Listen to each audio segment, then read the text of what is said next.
लेकिन बात 2025 की छिड़ी चुकी है, तो आप मार्केट आउटलुक भी ले लेते हैं। पाइपर सैरिका के फाउंडर और फंड मैनेजर अभय अग्रवाल हमारे साथ हैं। अभय, स्वागत है आपका सीएनबीसी आवाज पर। एक काफी वॉलेटाइल साल रहा है 2024 वाला, लेकिन बताइए 25 से कितनी उम्मीदें, कितनी अपेक्षाएं लेकर उतरे इस बाजार में? क्या रिटेल निवेशकों को दिल थाम के बैठना होगा या फिर वैसे ही रिटर्न्स देखने को मिलेंगे जो शायद 20, 22, 21 वाले साल में देखने को मिले? Good afternoon Harshada.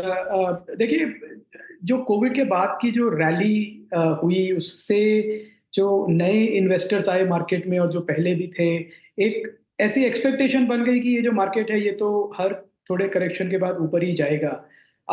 थोड़ा उस एक्सपेक्टेशन पे लगाम लगी है। मुझे लगता है कि रियलिटी चेक भी आया है कि मार्केट में आप एज्यूम नहीं कर सकते कि एक जो थीम चल रही है वो हमेशा चलती रहेगी।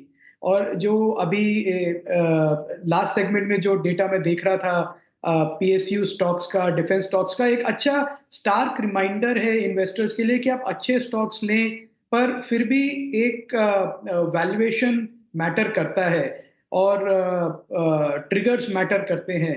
तो मुझे लगता है जो 2025 का साल है वो एक कंटिन्यूएशन रहेगा 24 का, इन द सेंस कि मार्केट ढूंढेगा ट्रिगर्स जिनके बेसिस पे वो ब्रेकआउट कर सके। और सबसे बड़ा ट्रिगर हर्षदा है अर्निंग्स का। तो जो अब क्वार्टरली अर्निंग्स आनी शुरू हो जाएंगी अगले हफ्ते से या उसके हफ्ते के बाद, उस पे वो बहुत इंपॉर्टेंट होंगी, क्योंकि वो पूरे साल का एक मोमेंटम डिसाइड करेंगे कि मैनेजमेंट कमेंट्री क्या है, near term outlook, medium term outlook, plus last quarter के रिजल्ट्स क्या थे। और इससे एक गाइडेंस मिलेगी इन्वेस्टर्स को कि क्या ट्रिगर्स डेवलप हो रहे हैं, क्या ग्रोथ वापस आ रहा है इकोनॉमी में, क्या, और उसके ऊपर अगर इंटरेस्ट रेट पे क्या नजरिया बनता है आरबीआई का, वो भी एक बहुत इंपॉर्टेंट मैटर होगा। At the same time downside पे भी कोई ऐसे बड़े ट्रिगर्स नहीं है, ग्लोबल वॉलेटिलिटी नहीं है इस समय। तो मुझे लगता है एक मार्केट, मेरा एक्सपेक्टेशन है कि अगले क्वार्टर में कम से कम एक रेंज बाउंड रहेगा हर्षदा, और उस रेंज के विद इन ही इन्वेस्टर्स को वॉलेटिलिटी का फायदा उठा के अपॉर्चुनिटीज ढूंढनी पड़ेंगी। अभय जी, गुड आफ्टरनून। तो आपकी प्रेफर्ड इस समय top stock ideas, top themes क्या होंगी फिर?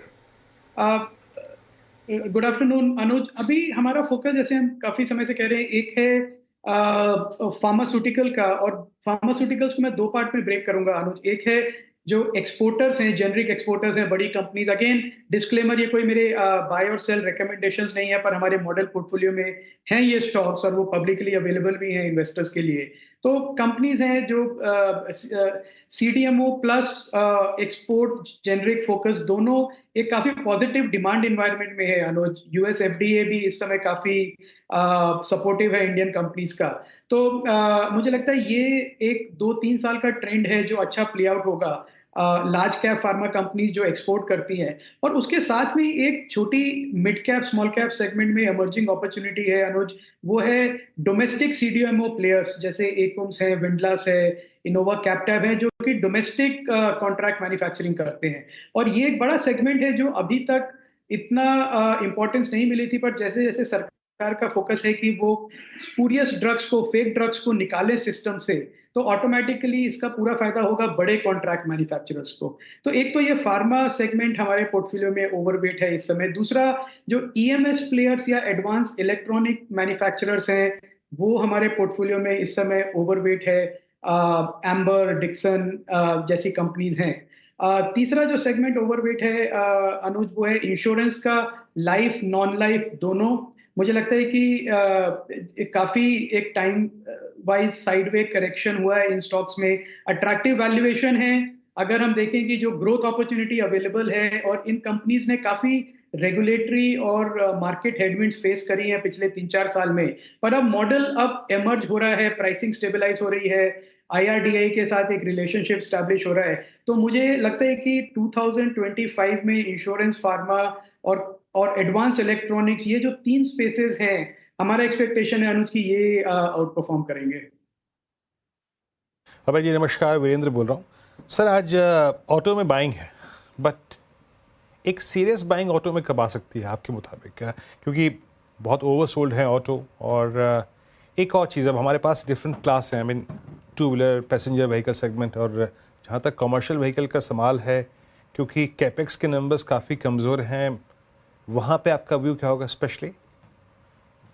जी वीरेंद्र, गुड आफ्टरनून। देखिए, इसमें ऑटो जो है ना, बड़ा एक यूनिक स्पेस है, इसलिए क्योंकि इसका जो डेटा है वो हर महीने आ जाता है। दोनों डेटा मिल जाते हैं आपको। एक तो जो सेल्स हुई हैं, जो डीलर्स को डिस्पैच हुए हैं ऑटो मैन्युफैक्चरर्स के, वो एक डेटा आ जाता है। और दूसरा जो फाडा का डेटा आता है कि जो वाहन में रजिस्ट्रेशन हुई हैं, तो शोरूम लेवल पे क्या सेल हुई है वो भी आ जाता है। तो पिछले 3-4 महीने से दोनों तरफ से हमने पोस्ट फेस्टिव सीजन भी देखा, वीकनेस थी, डेटा इतना अच्छा नहीं था, तो उसकी वजह से स्टॉक्स में भी करेक्शन आया और स्टॉक्स काफी चल भी चुके थे। ऐसा नहीं है कि परफॉर्मेंस नहीं है। अगर आप अगले 2-3 साल का पिछले स्टोरी देखेंगे तो सारे ऑटो स्टॉक्स ने आउट परफॉर्म किया है। इस समय मैं कहूंगा कि एक मार्केट थोड़ा नर्वस है कि जो दिसंबर का डेटा है, और दिसंबर में काफी डीप डिस्काउंटिंग हुई है, काफी ऑफर्स निकले चैनल इन्वेंट्री को क्लियर करने के लिए between dealers and auto manufacturers, जो ज्यादा इन्वेंट्री लेके नहीं जाना चाहते थे जनवरी में। तो अब मैं भी बहुत इंटरेस्ट के साथ वेट कर रहा हूँ कि फर्स्ट वीक ऑफ जनवरी में सेल का डेटा क्या आता है, और मुझे लगता है उसके बाद ही ऑटो सेक्टर पे एक व्यू बनेगा कि क्या वर्स्ट इज बिहाइंड अस। जो फेस्टिव सीजन की बाइंग नहीं आई, उसकी जो इन्वेंट्री थी अब वो एब्जॉर्ब हो गई है, अब नए मॉडल लॉन्चेस जो है वो मार्केट एब्जॉर्ब कर लेगा। पर इसमें एक जो दूसरा कॉन्स्टिट्यूएंट है वो है ईएमआई की कॉस्ट का। ईएमआई की कॉस्ट अभी भी एलिवेटेड है, अनअफोर्डेबल नहीं है पर एलिवेटेड है। तो आरबीआई का जो रेट कट है और उसके अलावा भी थोड़ा रेट का सॉफ्टनिंग होगी, ईएमआई की कॉस्ट कम होगी। आई थिंक ये दो चीजें इंपॉर्टेंट है इन्वेस्टर्स के लिए before buying into auto stocks. अब एक जो मुझे जिसकी ज्यादा चिंता हो रही, शायद दूसरों को नहीं, वो रुपये की वीकनेस है। आज 85-81 हो गया अभय जी। अब इसको अगर ग्लास हाफ फुल देखें तो क्लियरली ये पॉजिटिव रहेगा हमारी आईटी फार्मा कंपनियों के लिए। रफली किस तरह का एज मिल सकता है मार्जिन्स पर? कुछ गणित हो पाया है क्या स्पेशली टेक्नोलॉजी कंपनियों के लिए? ये देखिए, हिस्टोरिकली अभी मैंने रिसेंट कैलकुलेशन नहीं किया है हर्षदा, पर मैंने जब ये पहले देखा था और मैनेजमेंट से बात भी करी थी कि भाई आप रुपी सडनली 3-4% डेप्रिशिएट हो गया, तो क्या इसका मतलब है कि आपका जो ईबीडीए मार्जिन या ईबिट मार्जिन है वो उतना ही बढ़ जाएगा, एज्यूमिंग कि आपकी डॉलर प्राइसिंग सेम है। तो मुझे उस टाइम पे ये फीडबैक मिला था कि जो कस्टमर्स हैं वो भी जानते हैं और वो भी पूरा फायदा नहीं देते हैं, तो थोड़ी शेयरिंग हो जाती है। तो मुझे लगता है मार्जिन पे डेफिनेटली फायदा होगा, बिकॉज ऐसा नहीं है कि डॉलर डेप्रिसिएशन है, अप्रिसिएशन है, रुपी डेप्रिसिएशन है तो वो पूरा का पूरा फायदा इंडियन कंपनीज उठा लेंगी या बायर्स कुछ नहीं छोड़ेंगे। मुझे लगता है रफली वो शेयर हो जाता है। तो पर मार्जिन बढ़ने से ज्यादा हर्षदा मुझे लगता है कि जो हमारी जो अभी आईटी कंपनीज हैं और फार्मा कंपनीज भी हैं, वो इस मौके को यूज करेंगे अपना रेवेन्यू बढ़ाने के लिए, क्योंकि एक प्राइस कॉम्पिटिटिवनेस आ जाती है। अगर आप मार्जिन वही रखें तो आप कस्टमर्स को ज्यादा बेटर प्राइसिंग दे सकते हैं। तो मुझे लगता है कि since everybody is chasing growth, अभी सबका मूड यही है कि हाई पी मल्टीपल्स हैं, तो ग्रोथ कैसे आए टॉप लाइन में। तो एक अच्छा मौका है हमारे एक्सपोर्टर्स के पास कि आप मार्जिन बढ़ाने का ना सोचें, पर बल्कि इसको पूरा प्राइस बेनिफिट कस्टमर को पास करके ज्यादा प्राइस कॉम्पिटिटिव बने, जिससे वॉल्यूम ग्रोथ आए। मुझे लगता है कि ये कंपनीज अभी इसी स्ट्रैटेजी पे काम कर रही है। इस साल का स्टॉक ऑफ द ईयर रहा है डिक्सन टेक। क्या ऐसे स्टॉक्स में यहाँ पर भी बाइंग करेंगे आप? ये देखिए, डिक्सन टेक का हमने सबसे पहले 2019 में लिया था, जब उसका मार्केट कैप 10,000 करोड़ का भी नहीं था, और उस समय भी यही और डिक्सन के अलावा और भी ईएमएस प्लेयर्स हैं जिसपे हमारा काफी फोकस रहा है। एम्बर एक और कंपनी है जो सिमिलर स्पेस में है, एग्जैक्टली सिमिलर नहीं है पर एक आउटसोर्स मैन्युफैक्चरर है इलेक्ट्रॉनिक कंपोनेंट्स के, और उसके बाद भी नई कंपनीज में भी लिस्टिंग हुई है, केन्स है, एवलॉन है। तो ये स्पेस एक बहुत ही अट्रैक्टिव स्पेस है लॉन्ग टर्म इन्वेस्टर्स के लिए, क्योंकि वैल्यूएशंस एलिवेटेड हैं पर वो कैप्चर कर रही हैं नियर टर्म ग्रोथ को। इन सब कंपनीज की गाइडेंस है 30 से 50% की top line growth while managing और स्लाइटली इंप्रूविंग द मार्जिन, और बैलेंस शीट पे कोई डेट लेने की जरूरत नहीं है उन्हें अपना ग्रोथ फाइनेंस करने के लिए। As a result ROE ROC भी बढ़ रहा है इस ग्रोथ के साथ। तो ये बड़ी रिमार्केबल अपॉर्चुनिटीज हैं। डिक्सन उसमें एक है, सबसे बड़ा नाम है, इसलिए ज्यादा जाना चाहता है। पर जिस तरह की अनाउंसमेंट्स आ रही हैं उनकी, और ये जो हर्षद ने पिछला सवाल पूछा रुपी डेप्रिसिएशन का, तो रुपी डेप्रिसिएशन का एक बहुत बड़ा फायदा होता है उन कंपनीज को जो इंपोर्ट्स को सब्स्टिट्यूट कर रही है।